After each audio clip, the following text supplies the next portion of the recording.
Welcome into the latest edition of ESPN FC. I'm Dan Thomas, joined by Shaka Hislop. It's in a week, of course, we've been reflecting on international announcements for the World Cup squads. Friday was supposed to be England. However, everyone knows it already, apparently. And what we do know is some of the big names that have been left out. Here are the notable absentees. Phil Foden, Cole Palmer, Morgan Gibbs-White, Adam Wharton, Luke Shaw, all stand out, and Harry Maguire. For more on this, let's welcome in, shall we? Frank Leboeuf, Nader Manua, and Julien Laurent joins us. Jules, it was supposed to be Friday, wasn't it? What's going on? That's right, Dan. Tomorrow morning, 9:45. As often with those lists, there's a lot of things are leaking because Thomas Tuchel would have called some of the players on the list that we just showed who won't be going to the World Cup, for example. So they've known about it and they can obviously express their feelings on social media, talk to agents, who then talk to journalists, talk to family members, who then talk to journalists. I think the FA itself and the England setup, like for us with Frank in France, we often know a few hours before who is very likely to be in, who is guaranteed to be in, who is not going to be in, and things like that. I think it's very different for each country. Some don't say anything and don't leak anything and everybody finds out at the same time, a bit like what we saw with Brazil and Carlo Ancelotti. For others, more in Europe, it's a little bit more freestyling, let's say. Right then, Nader, you're the Englishman on the panel. You get to speak for us all. Let's start, shall we, with the absence of... where should we start? Should we, like, Cole Palmer's a surprise, isn't it? Is it? No? Yes and no. I think Cole Palmer's had a disappointing season. Did you want to say... No, OK, sorry, go on. I was just saying. Go on, Nader. No, I'm going to agree with Shaka, to be fair, for the most part, because Cole Palmer's probably had his most disappointing season so far since he's been at Chelsea. So I understand that one. You could make the same case for Phil Foden, who's not a regular starter at Man City. Morgan Gibbs-White has actually had an excellent season for Nottingham Forest, so that one in itself is interesting. And Adam Wharton, I think, for many people, they see in terms of two of the most up-and-coming players, there's him and Elliot Anderson in that midfield. But Tuchel is somebody who, you know, is very principled and he knows what he likes and he's not going to budge from that. I think another example is, say, Lewis Hall. I thought he was one of the best left-backs that England could have going into this World Cup. But again, Tuchel says, no, absolutely not. So I think in some ways it's crazy to think that in a 26-man squad, some of the talent that's there still doesn't make the cut.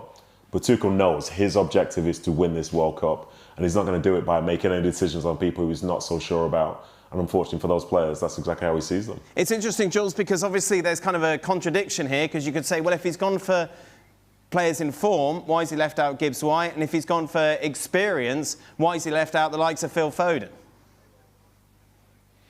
Yeah, you're right. I think every case is different. And again, we see that with a lot of those national teams and those squads. We said it often enough on the show, and Deschamps says it all the time. It's not the 26 best players in your country or the 26 most talented players in your country.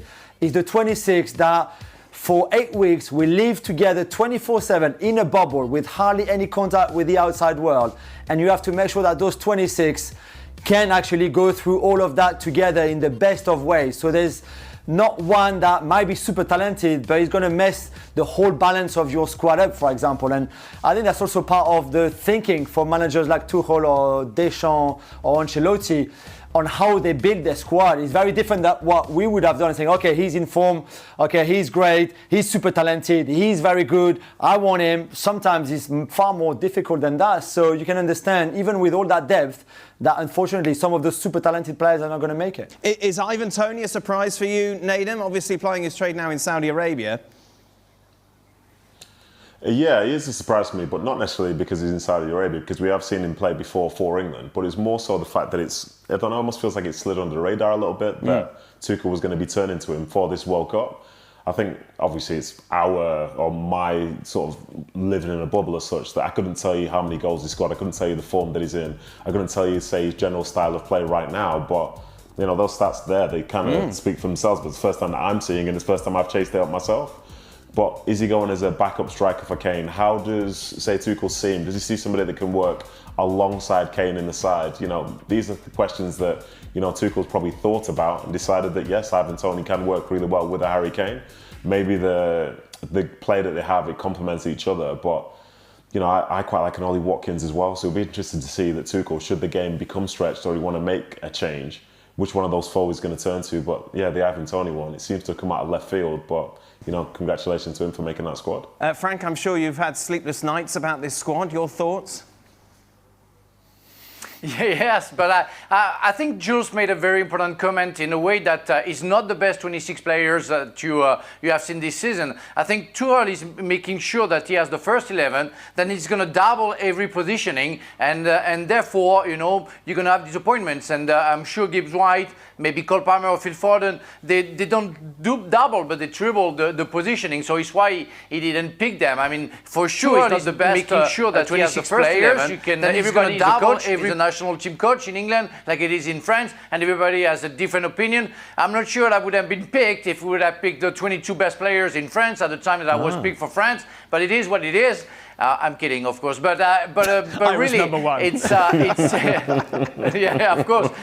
I gave him a big check, so he has to pick me. But really, I think you have to think through and listen to the idea of what Tuchel has about the team sheet that he wants to get, and maybe double a positioning or maybe triple one, especially the strikers, or maybe in the middle of the park, because he wants to be strong, and that's what Aimé Jacquet did. And he had his name, his first team, his first 11, and again doubles it. It's why some has been sacrificed because you have four fantastic players in the same position, and you have to make a choice. Shaka, you lived in England for many a year. You've lived through many of these World Cup and Euros excitements, and you know the fuss that's made of these sort of announcements. Yeah, and fuss that's made of the tournaments in general, and then somehow it all ends in you upset, Dan. Why does that put a smile on your face? I don't know why that made me smile so much. I really don't know why that made me happy. Enjoy that. Listen, I'm with your group here. I think the biggest kind of surprise to me is Gibbs-White, who I thought had an outstanding season. I didn't think he could be excluded if we're going on purely on form. And the inclusion of Ivan Toney, as Nedum was alluding to, again, kind of surprises me. Kind of given some of the issues that many a team has had with strikers in that position. We've not seen any of them in Saudi Arabia, but if he were playing that well, you just felt that we would have heard of a link, even though he's 30 years old, with somebody back in England. Maybe that comes. He's got a goal a game in Saudi Arabia, Shaq. Yeah, that's Saudi Arabia, Dan. Yeah. Again, if he was showing that kind of form, I just felt you would have heard some kind of rumour, at least by now, about a return to England. I certainly haven't, so it surprises me to see him in there, and that at least Tuchel regarded him and regards his form as highly as he does. That one I didn't see coming. But we've seen it in the French squad, haven't we? Call-ups from the Saudi League that worked out, Jules. Yeah, absolutely. The strange things in the Toney case, really, is that Tuchel never called him, never played him. He played 2 minutes at the end of the game against Senegal that they lost a year ago, pretty much, and then nothing since, which is very unusual. I mean, I like the Toney pick, and I think Toney offers something different to Watkins and Kane, like Nedum said. Also, I think for me, and with all the omissions of the other number 10s, so no Foden, no Palmer, and no Gibbs-White, that means that in Tuchel's mind, Kane can play in that position with Bellingham and Rodgers, who are going to be the other two number 10s, really. And hence, if you count Kane as a 9 and a 10, that gives you another option for another 9, so Watkins and then Toney, when we all thought there would only be 2 number 9s because he's only going to play with 1 up front. So I think it's interesting to see that. And that's the only thing I would say is, like, Tuchel had hardly seen Toney play for England, and yet he thought, let's bring him, his experience, he's been at Euros before and World Cups, etc. And yeah, but you're right, we saw N'Golo Kante going to Saudi Arabia and still coming back with the national team and be very efficient.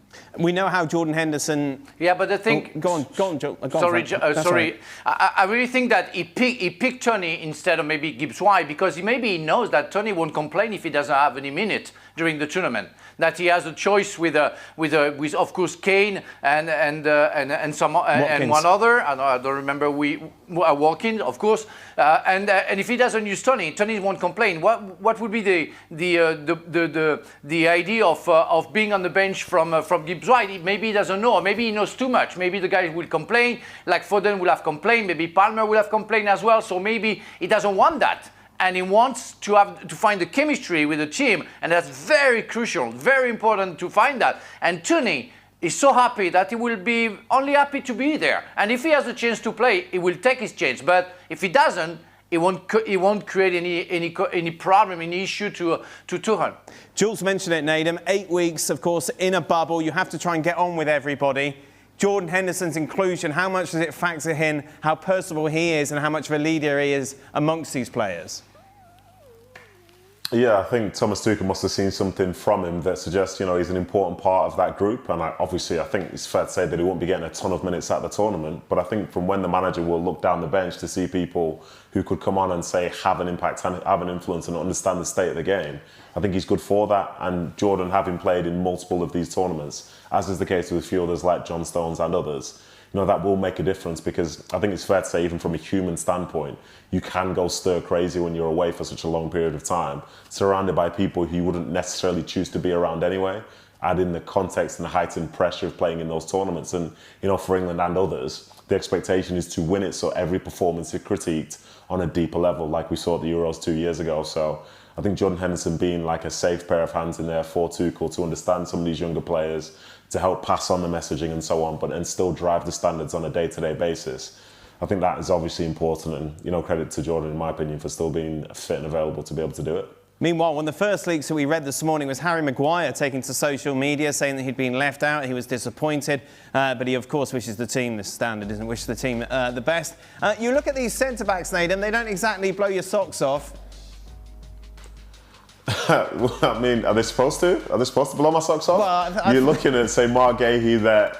Come on, don't do that. You're better than that. So, but anyway, I think Ezri Konsa has done very, very well. I think he's been one of the best centre-halves in the Premier League for the last few seasons. He's the Europa League winner. He's someone that Unai Emery trusts week in, week out. Mark Gahey's been brilliant for these last 2 years, especially his last 6 months for Man City. John Stones, we've seen him, perform really well for England in the last few tournaments where they've had the chance to be able to, to lift trophies, and obviously it's not worked out well. And then Konsa's had a good season, and Dan Burn, I think, has proven to be reliable. But I think it's more or less going to be those bottom three centre-halves.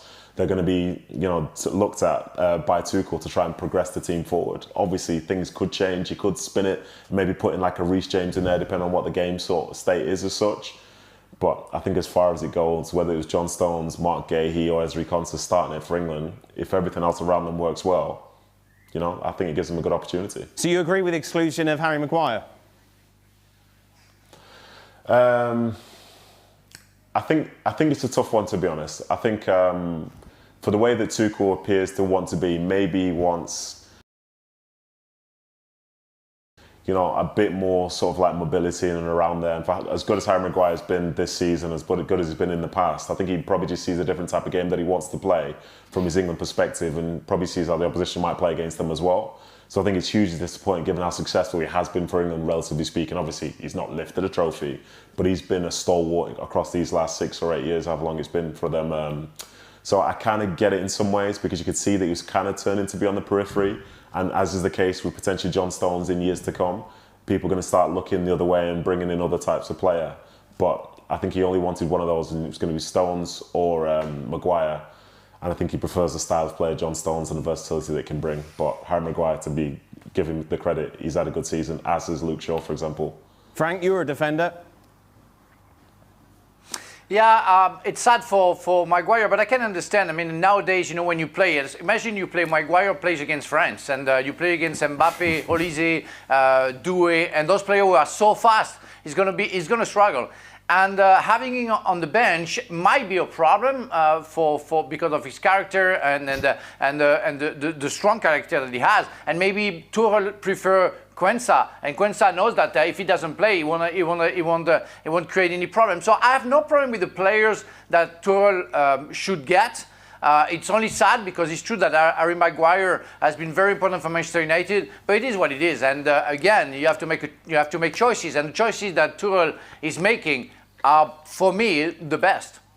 Be sure to join us on the next edition of ESPN FC. We'll be reacting to Thomas Tuchel announcing his 26-man squad for the World Cup.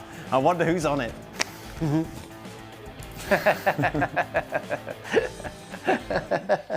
Arsenal fans loving life, aren't they? After sealing the deal without having to kick a ball, Manchester City's draw against Bournemouth means that Mikel Arteta's side are champions. For the first time, we got to hear from the coach himself.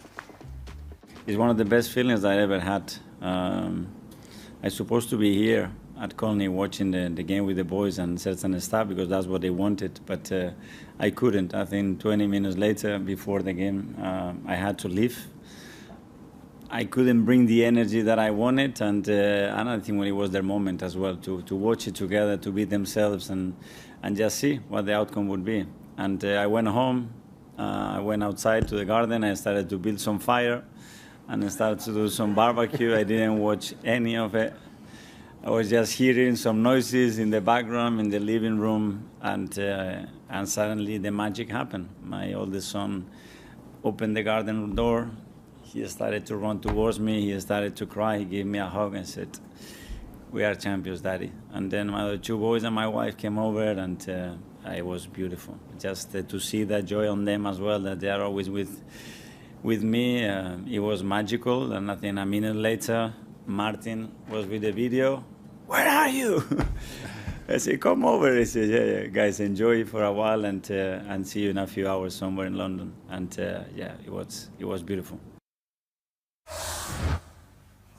Jules, where were you with your Arsenal ways? No, I was in France because I did the Lyon Media Day before the Champions League Women's Final. So I was watching it with my dad in Paris in the house. Jules, you've of course got a household full of Arsenal fans who have suffered over the years. How much has it sunk in yet? How much did they enjoy that moment? Yeah, it was incredible, really, when you've been waiting for that long. 22 years is a long time for a top club. And I know football is cycles. We say often enough on the show, sometimes you have to wait a long time. Liverpool had to wait 30 years for another league title, for example. So it's not easy. This season was tense. It was a tough season. We said the quality wasn't there throughout the league. But even for some extent to Arsenal point of view as well, I still think they were the better team and they deserved to be champions. But it was tense. It was very nervy towards the end. City are still a wonderful opponent, and yet this time they came up short. But for all those years before where they just overtook everybody at the last hurdle, this time I think Arsenal kept their calm, maybe rode their luck a little bit too. But yeah, for the children, for my wife, it was very special. And I think for the whole Arsenal family, you saw the scenes at the Emirates. You will see on Sunday at Palace when the trophy is handed. And then the parade after the Champions League final, whether they win that final or not, it's not that it doesn't matter. It's important, sure. But the objective was to win the Premier League at the start of the season, and they did what they had to do. Where did you watch the Bournemouth game, Nathan? From a bunker somewhere, just trying to mind my business. No, but if I can be completely transparent, obviously Mikel Arteta gets a ton of grief. Some people have had issues, and my issue was that he would never tell you who's fit and who's not fit for fantasy football. But I think looking at him there, talking about that Premier League title and seeing the scenes and the tears and the emotion around it, there is something within me and lots of other people where you think, oh, that's such an amazing feeling. I think a club the size of Arsenal having to wait as long as they did to have that moment, that's why there's such an outpour of emotion. Everyone's known for decades how good they are as a football club, and they should be achieving more. And now they've done it, they've really done it, and they're feeling the emotion, that journey that so many people have been on. So many people, they hadn't seen Arsenal win a title in their lifetime, but we could talk about how great they were, so in my lifetime, in the 90s and the early 2000s, the invincible season, 2003, 2004. And now that's all been put to the side because it's happened again. That defensive record that they have, it stands alone in the Premier League, one of the best defensive records in all of European football, it looks like. And that's given them the opportunity to be able to lift that trophy. And they are deserving winners. They've hit the level of consistency needed to give themselves the opportunity, and they've done it. So many years of being so close and falling short and getting so much grief, endless grief from people like yourself, Dan Thomas. Good. But now it's a case of, drinking it and celebrating it. And, now I'm looking forward to next week as well. The Julien Laurent derby where PSG play against Arsenal. That household is going to be a war zone. Wowzers. Yeah. Frank, it's interesting because obviously we talked about them looking nervy in the last 3 months of this campaign. Will that change now going into next season? Are they better equipped now to go on and win the title or go on a run where they dominate this league? Hopefully he's going to change his attitude, because I think he had an affect to his player when he was on the touchline, and he was too nervous. So now that he won the title, and congratulations to the Gunners and to Mikel Arteta, even if I don't believe a word of what he said about his story, that he didn't watch the game, blah, blah, blah, I'm sure he was watching the game. But whatever. But I think it's good for him. It's good for his experience, and it will have to settle down and to calm down and to, maybe step back a little bit to make sure that the players don't feel the pressure that he was giving to them. So yeah, it's going to be useful. Yeah. Frank is an actor. Let's remember, Frank is an actor, so knows an actor when he sees one, Frank. So there we go. I disagree. I don't think Mikel Arteta. I bought everything he said. But I am a big Arteta fan. Well, there you are. You're so romantic. I believe Mikel Arteta here. I don't think he watched the game. If I were in his shoes, I wouldn't have. If I were in his shoes, if I were the manager, and I know, because his focus is Arsenal and the last game of the season to come. Yes. If it means nothing, great. But as of Tuesday night, City Bournemouth, I totally understand that feeling of, I can't watch this, let me just separate myself. Meanwhile, Nathan, it's the first time you've been on since Pep Guardiola said that he was off. What was your reaction? Oh, did he say he was off, or did people say he was off? I know it might be semantics. Yes. But I'm just trying to It's be careful. going to be on Friday. There you are. Frank says Friday. Oh, okay. When the England sorry, there was another leak. We just could be surprised everywhere. Yeah. Everything on Friday. Yeah. Yeah, so I'd heard the rumours about him potentially leaving and Enzo Maresca coming in, but until this sort of week had come in where it was starting to feel a bit more official, you're just never too sure. And I think if he was to leave, it would be a huge blow for all City. And I think in some ways, it's very interesting the timing of it in sort of the history of the Premier League as well, because you've got him leaving, you've got, say, people like Herrera, you've got Arne Slot under pressure, you've got Chelsea bringing in a new manager. So it's a season of real significant change where after a decade, you have that continuity in terms of knowing what to expect from a side. And what you would expect more often than not is a side that would compete for basically every title throughout the season. Wouldn't necessarily win them all, but definitely would do that. So I think for him to leave, it is a big blow, but there's no way I thought he'd be at City for 10 years, the majority of his managerial career, and then in some ways be as successful as he has been, because when he first went to England, all the talk was tiki-taka football's not going to work here. His style of play is just not going to be functional to be successful in the Premier League. But instead he walks away, potentially walks away, not just being successful for City, but in some ways changing the way that people within England see football as well. Does Maresca get you excited?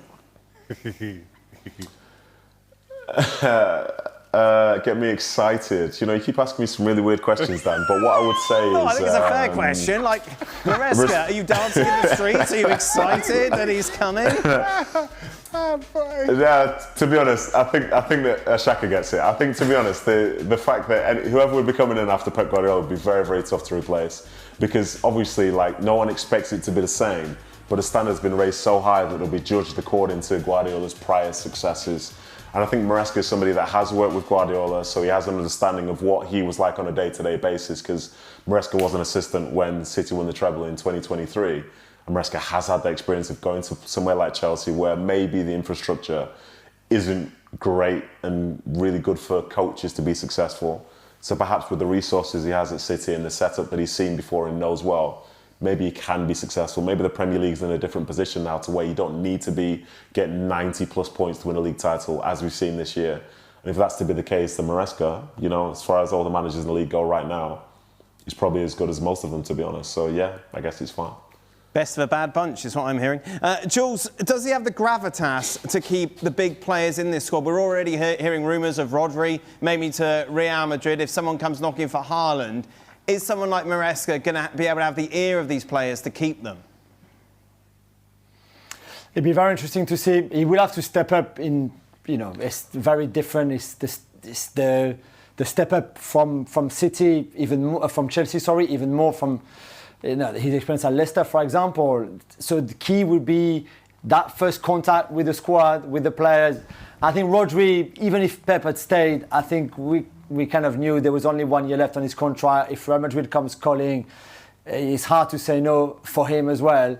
Haaland is not going to go anywhere. Cherki neither, Doku neither, Semenyo neither. And if you look at the squad, that Guardiola will leave Maresca. You know, the two of the over 30s are Bernardo Silva and John Stones. They're also going. It's a young, super talented squad. Maybe not fully complete yet, but you expect City to go and spend some money this summer for Maresca. It's really good. If you're Maresca, you're very excited. And if you're the players, you are still going to be coached by a manager that for some of them, most of them, you know already, you've worked with, albeit as an assistant, who's done a good job at Chelsea. And I know in the end, he was sacked and that was a mistake. We know that. But before that, there was a lot of good things that he did, including the Club World Cup, obviously. So I think it's quite an exciting time if you're a City fan. Are you as excited as Jules is, Frank? Well, the thing is, when you have Pep Guardiola for 10 years, of course, it's going to be a disappointment. Any coach that you could get, because you had the best of the best. Even if the last 2 years you can have question marks about the tiki-taka not working anymore, but overall, you have the best coach in the world. So you can pick anybody else. It would have been a disappointment. So it's a good news that Maresca knows the house and that he's been good with Chelsea when he started and knows how Pep Guardiola used to work with the players. So as Jules alluded, some players will be more than happy to have it. But some players came to City because Pep Guardiola was there.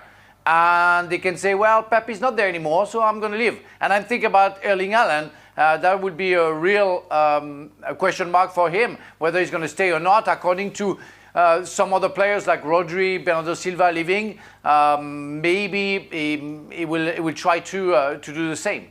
One last thing, and I don't want to spend too much time on this. You've spent a lot of time over the last few days talking about Arne Slot and what Liverpool are doing and Mo Salah's posts and the players who liked his posts. The reason we just want to mention it today, Jules, is there were some suggestions that Liverpool were going to sack him at the end of the season, we saw today. However, those have been quickly squashed, is that right?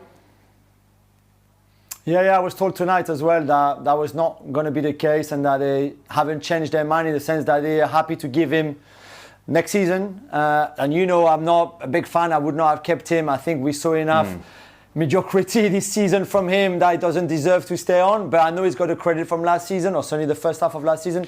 Okay, no problem, I've got that. But yeah, I don't think they will sack him after the last game of the season on Sunday. He will be there at the start of next season to continue that transition. For how long? Let's see if he can turn things around, because so far he's been so poor this season. So, Jules, are you on the Gavin Jules podcast today? Yes, we did, yeah. Very good show. Very good show. Be sure to check that out. That is available to listen Of course. Now.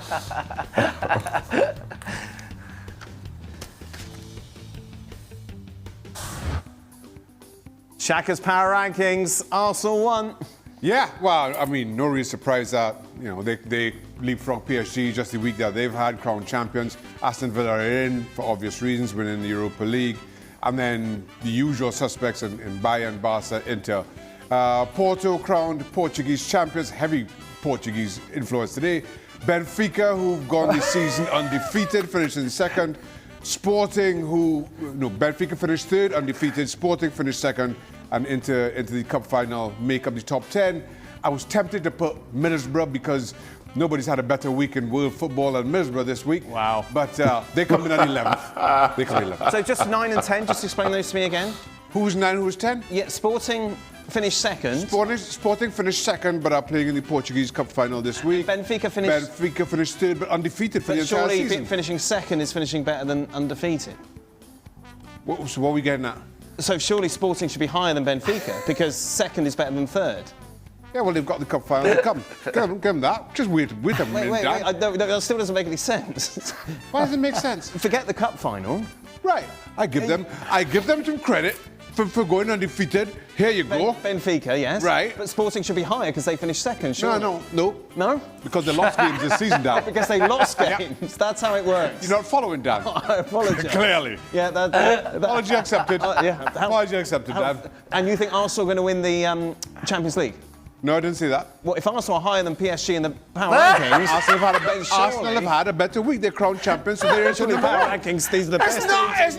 It's not a forecast. It's this week, which is why I say Middlesbrough. I was tempted to put Middlesbrough because they've had the best week. Not that they're going to win the Champions League final. Right. Okay, Jules, would you like to add anything to this? He's all right. Arsenal. I mean, this has to be one of the worst power rankings of the season. I mean, 3 Portuguese team in there. Why? I mean, did you make the algorithm in Portugal or something this week? I don't know how to respond to that. No. I thought Yeah, it was you very know good. what? Right, go he on, didn't want. He didn't want to invest. He didn't want to invest in Lens. He's too far away up north, so he's why. Yeah, but I think know. Lens deserves some credit. Fighting against Paris Saint-Germain the all year long. But yeah, forget about League forget One, about Mr. Hislop. They fought, right? But they Yeah. lost. They don't play in Portugal either. Exactly. That gives They them finished second.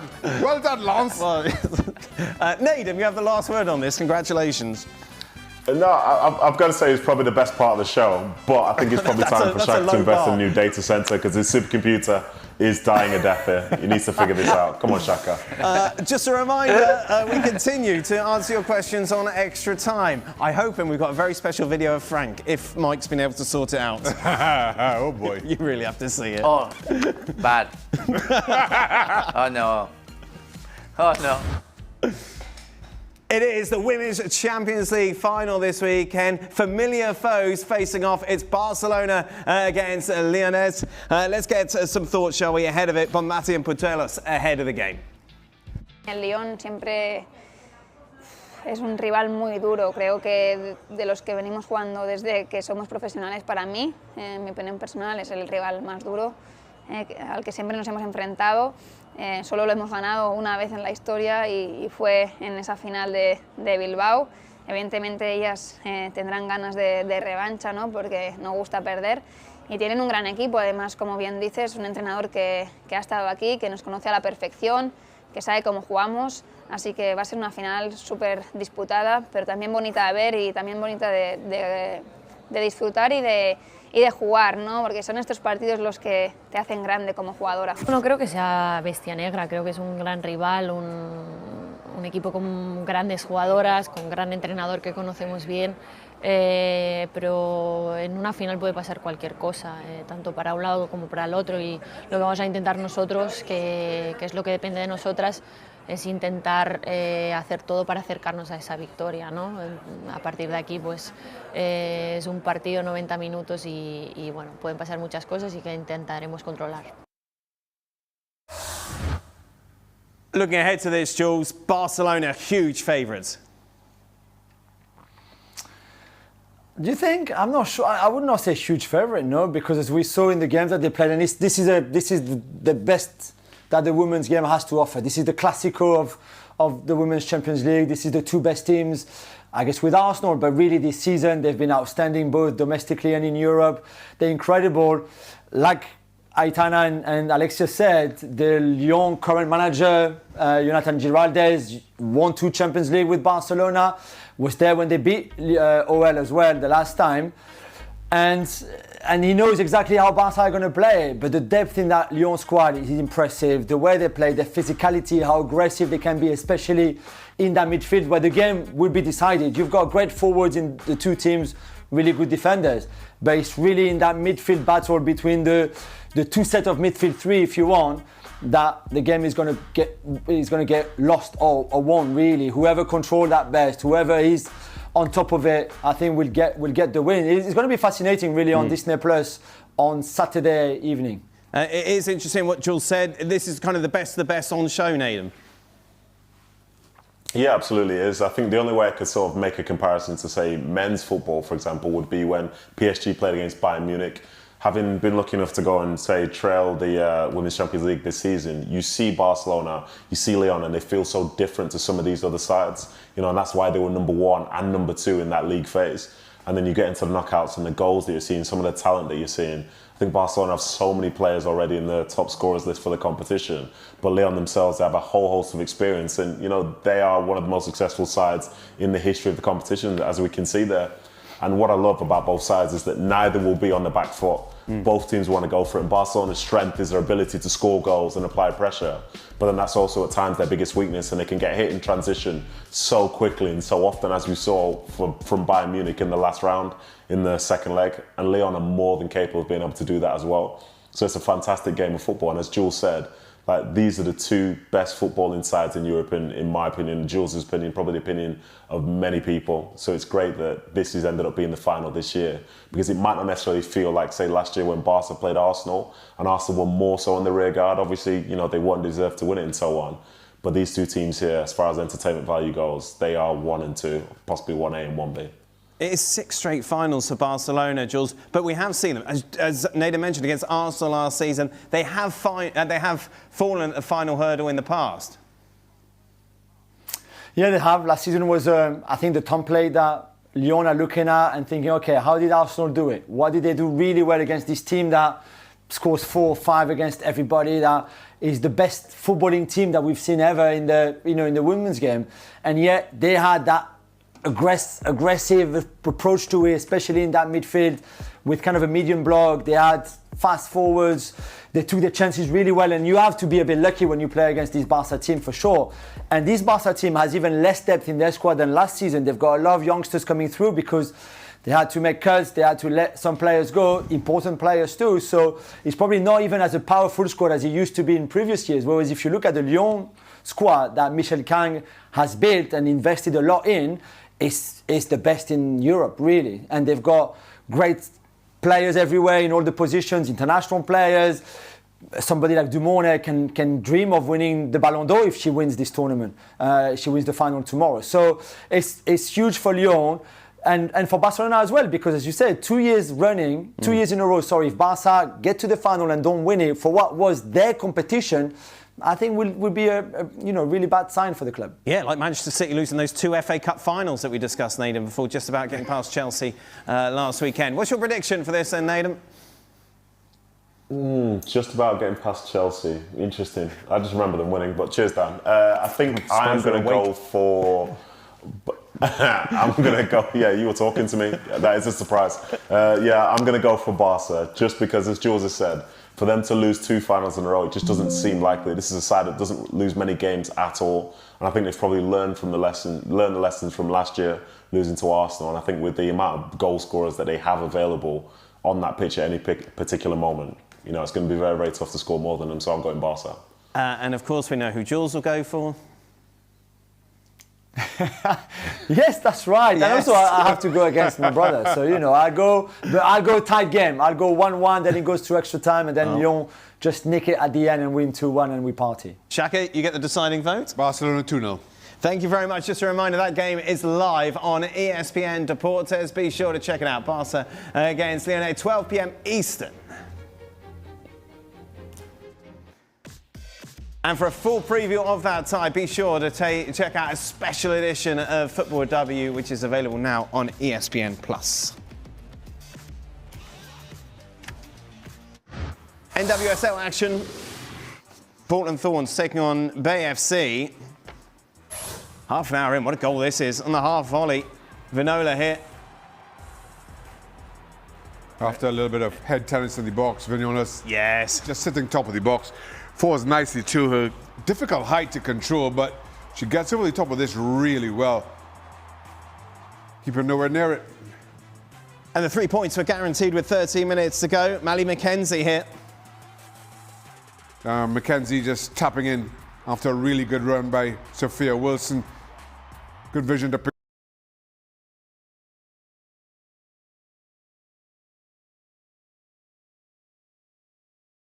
her out, and McKenzie makes easy work of the finish. And that win for Portland Thorns then puts them top of the table, 1 point clear of San Diego Wave. It is official. Jan's been chirping on about. You're not on Twitter, Shaq. You don't see it. The old "I told you so" is out from Jürgen Fjordhoff. Manuel Neuer back in the German squad. Speaking of Neuer, Bayern Munich against Stuttgart live. The German Cup final, 2 p.m. Eastern on Saturday. Our coverage starts at 1:30 Eastern. Meanwhile, Saudi Arabia, Al Nassr taking on Damak. Al Nassr with a chance to guarantee the title with a victory. 10 minutes before the break, Sadio Mane makes it 1-0. It's a nice ball into the middle of the box. Nobody picks up Sadio Mane. Little run back out. Good finish. 7 minutes into the second half, Kingsley Coman makes it 2-0. Nice little exchange of passes at the top of the box. Defenders don't get anywhere near. Finds the bottom corner. 4 minutes later, though, a lifeline for the visitors. There's a penalty again for handball here. Yeah, a little bit harsh. Arm is extended. Once the referee goes to monitor, you knew it would be given. Silla makes it 2-1.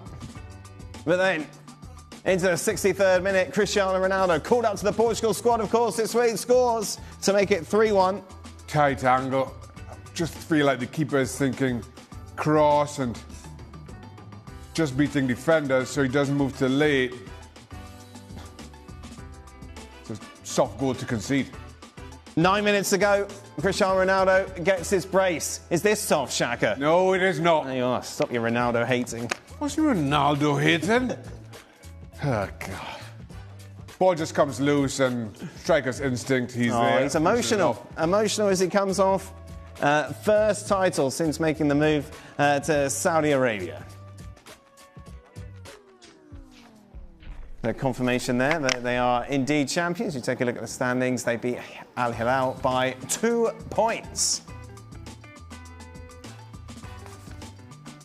We're at the quarterfinal stages of the US Open Cup.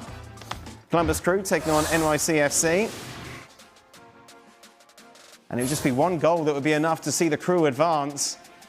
US international Max Arston with the goal. Doesn't need any help. Defenders seem to have him pinned into the corner, but just a little cutback. Defender goes walkabouts. Good finish, far post. So Columbus Crew book a place in the semi-finals with their face-off against Orlando. Meanwhile, St. Louis City take on Colorado. Meanwhile, bad news coming out for the US men's national team back. Chris Richards. Here is Glasner. Chris will miss the Arsenal game as well, and it's now 50-50 for him, for us, that he can play the final at Leipzig. So he tore, I think, 2 ligaments in his ankle. Fortunately, we have, I think, 4 or something. So it's stable, but it's quite swollen, and now we have to deal with the swelling. And of course, he needs to get back on pitch to be available, and it will be really a race against time. Yeah. They'll be discussing this at length on the next edition of Football Americas, which drops tonight. Ooh. Alexis Herc and Shaka Hislop with you. Join them at 8:30. That is it. That brings us to the end of today's show. I'm smiling because I know what is next on Extra Time. Be sure to stay tuned as Frank is back and we have Frank's latest commercial.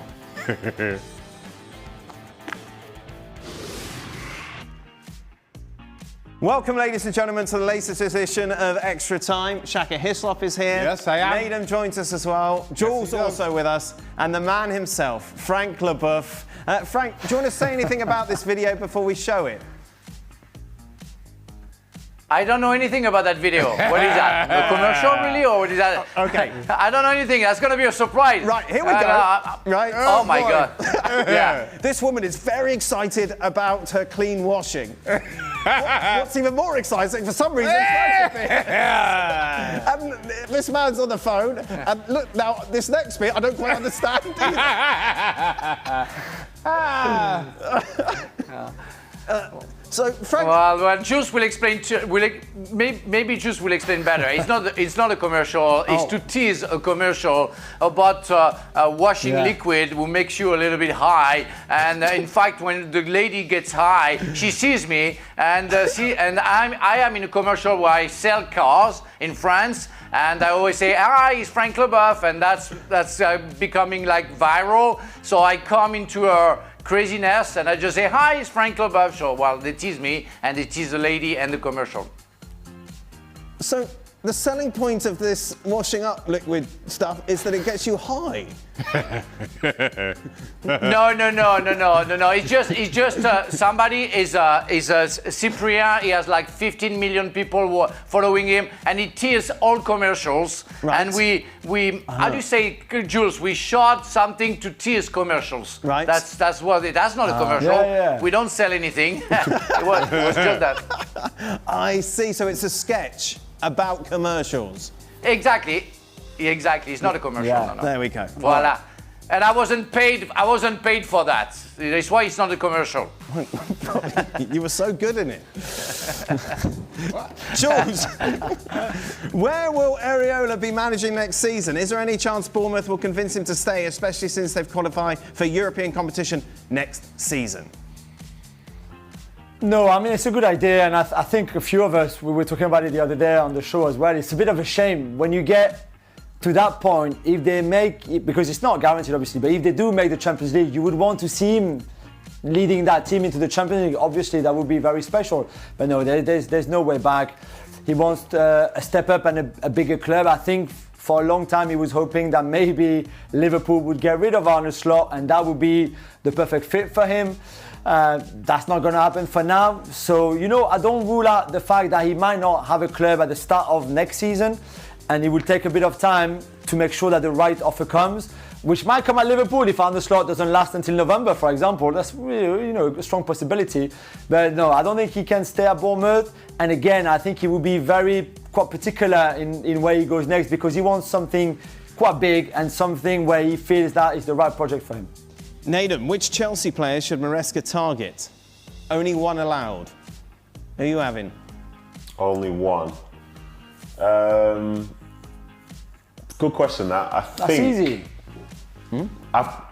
Well, is it? Tell me, what's the answer? I mean, if Rodri leaves, Caicedo is just perfect. Yeah. Do you know what? I think there are different types of players, but if it's not Caicedo, I think I'd like Enzo Fernandez. I do actually think he's a good player, and I think he would suit the way that City would try and play under Maresca. And I think as well, we spoke earlier on the show about whether Maresca will be good with the big name players at City and so on. I think it's been interesting. A lot of the big name players at Chelsea have been saying how they should never have let him go. So yeah, I think bring over an Enzo Fernandez, and I think that could potentially be a good signing. How would you sell Enzo Fernandez Manchester over Madrid? Just say what you have in Manchester is this thing called liquid sunshine, and it will always pour on you. Your grass So is really green. with that in mind, do not worry. Yes, the grass will never go dry. Just come to Manchester, you will love it. Forget West London, forget Madrid. Come to Manchester, it's a fantastic place to live. There you are, Shaq. It's got to be Caicedo, isn't it? Yeah. Especially with the expectation that Rodri's going on. It's got to be Caicedo. Frank? Yeah, I totally agree. Caicedo, first choice. For Bournemouth and Brighton, would it be better to make Europa League, where they'd have a great chance of winning it, Shaq, or to make the Champions League, which most likely will result in an early exit? That's fine. I'd still take the Champions League. Yes. I don't see. I understand the point, but if you get an opportunity to play in the Champions League against the best teams in European football, the best players in the world, you take that all day long. Frank, you're going to be asked this a lot, I imagine. Oh, sorry, Frank. I'm sorry, but if it's to lose games, I don't know the interest of playing in the Champions League. So I'd rather play in a competition that I can maybe win than knowing that I won't go far in the Champions League. Well, we don't know that. Maybe they're going to go far. Maybe they're going to surprise everybody. But I guess as a football player, I want to win games. And if I know that I'm not strong enough, and I used to play for Strasbourg, for example, and we played against Milan, and we knew that we could go through, I was disappointed. I wanted to play against a lesser good team and go through. I don't care about losing games. So would you prefer to play in a top championship side as opposed to a Premier League side that's struggling? I prefer to play against a Premier League team struggling. So then, therefore, you're going to lose games, aren't you? No, to play for, so Yes. to play against. No, I prefer to play against. No, I prefer to play, of course, playing for a big team. I want to win I want to win titles. But would you like to? I don't know who should we pick? Who should we pick? West Ham. West Ham. Would you prefer to play for West Ham, or would you like to play for Millwall? Wow. Well, nicer.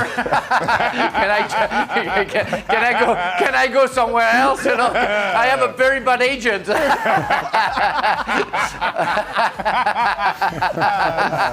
man. Oh, God. No surprise that Don Hutchinson's played for both of them. Frank, what's your ideal front three or four in the World Cup for France?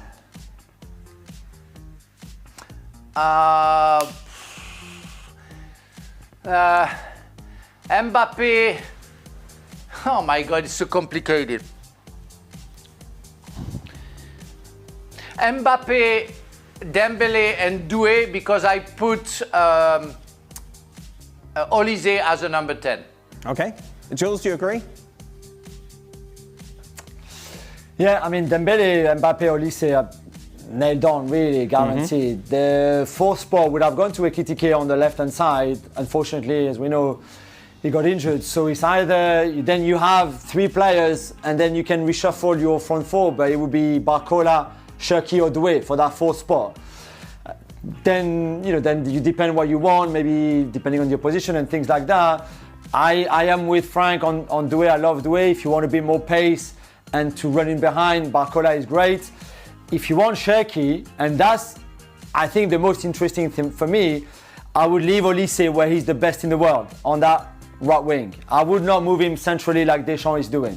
I know he's great in that as a 10, he can play there, but personally, I will have Dembele on the left, Olise on the right, Cherki as a 10, and Mbappe as the 9. But Deschamps is not going to do that, I think, because he wants Olise as a 10. I just think when you're so good at club level in that position, why moving him even to a more central role? I think Olise is the best with Lamine Yamal and, on that right-hand side. Just leave him there. He's had the season of his life. Don't move him central. You have got Cherki, that's the perfect number 10 for you. Him and Mbappe get on like house on fire. Dembele on the left will be fine. And then Olise on the right is exactly in the same environment as at Bayern Munich. Do you think Southampton being removed, Nadem, from the relegation playoffs, or from the playoffs, that should be, the right call? And should Borough be reinstated or Hull City given the win and automatic promotion? So basically with this, I think one thing I've seen is that there's no right answer, because whatever you suggest, people are unhappy with it. I think there's something about Southampton being punished which I think is perfectly valid. But I'm not one of those people that are in the camp that say that Borough should still be progressed, because it feels like a reward. I think I'd like to see more eyes on Southampton in terms of their punishment and then build it from there. I think the timing of it is obviously incredibly poor, because how do you make the right decision? And how does it feel, for example, if say Borough win and go to the Premier League? What happens if you're Hull and you should have been playing against maybe a different opponent or whatever? But I think the most important thing through all this anyway is making sure that Southampton are suitably punished. And as for the extra stuff, yeah, I'm not sold on necessarily Borough going through as being the right answer, to be honest. Jules, any tips for Fantasy Premier League the last game week? And please tell us you're doing better than Dan. I mean, you don't even need to ask. Come on. That's obvious that I'm doing better than Dan. There will be a lot of rotation because it's the last game of the season, and Arsenal will probably play a B team and City probably as well. So go with your guaranteed Bruno to try to break the Premier League record of assists. Will start, that. Look for teams who have something to play like Bournemouth, Brighton. We talked about them. Even Spurs and West Ham to some extent if you want to go with Tati or Bowen up front. Pedro Porro for DEFCON especially for Spurs. So yeah, look at those teams that still have something to play, because for the others it'd be very hard to even predict who's going to play for them. I'm not sure Haaland is going to start for City at home to Villa on Sunday, for example, or Saka or Gyökeres for Arsenal either. So yeah, that's what I would say. Just focus on teams that have something to play and where you pretty much know the starting lineup already. Nadem, you can't play fantasy anymore because it gave you a nervous breakdown? It was too stressful for him, Dan. He's still a baby. It was too stressful for him. He used to text me and said, I can't take this anymore. I think you're right, Dan. Yeah, that's what happened. Yeah, I had a nervous breakdown, and basically I just got my life back. You know what I mean?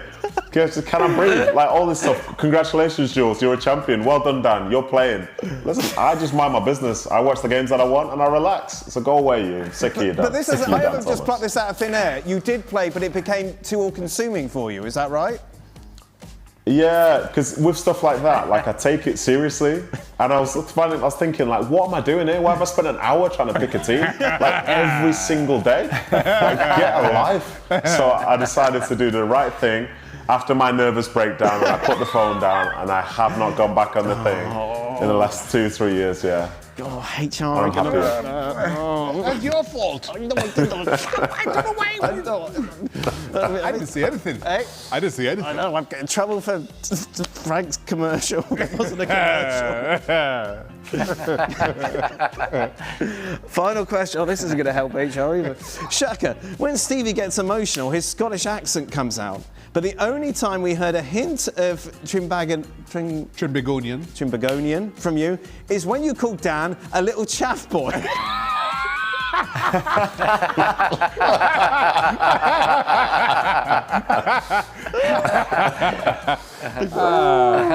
was a long time ago. Still scarred. How do you contain it so well, and when are times that it does come out? Well, it comes out when I'm talking to my friends from Trinidad, yes, which my kids think is hilarious. It doesn't come out. You said when you used to get angry in goal, maybe it would come out a little bit then? Yeah, so that was kind of, I remember one time Rio Ferdinand saying, when you can't understand Shaka, you know you've messed up. You know, that's when he's really angry. You can't understand the thing you say. So it used to come out a lot then.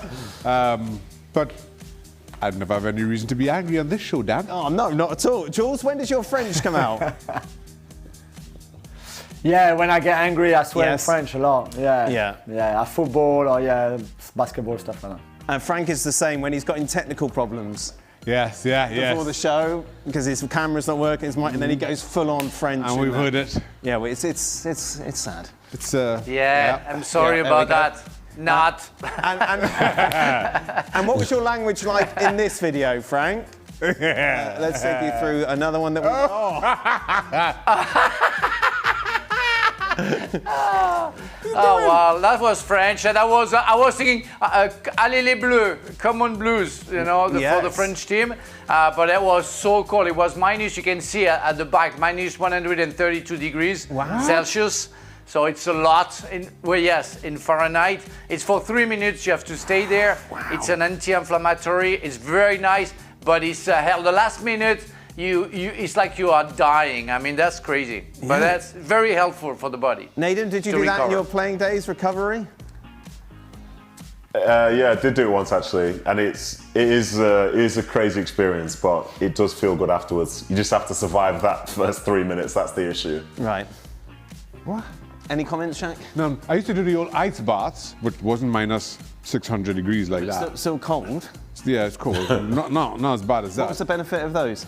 Same thing. Yeah. Kind of anti-inflammatory, and you're going after training after games, and supposed to kind of help your recovery. You get used to it. You do it enough, and you can sit there and it not be bothered. I'm not sure you can do that with this. At least you had your mittens on, Shaq. Frank. That is it. That brings us to the end of today's show. What a smorgasbord of subjects. Oh, it was. To be discussed tomorrow. With even laundry detergent at one point. I think I missed the point. It's all right. Michael had it out for us. Boy. There we go.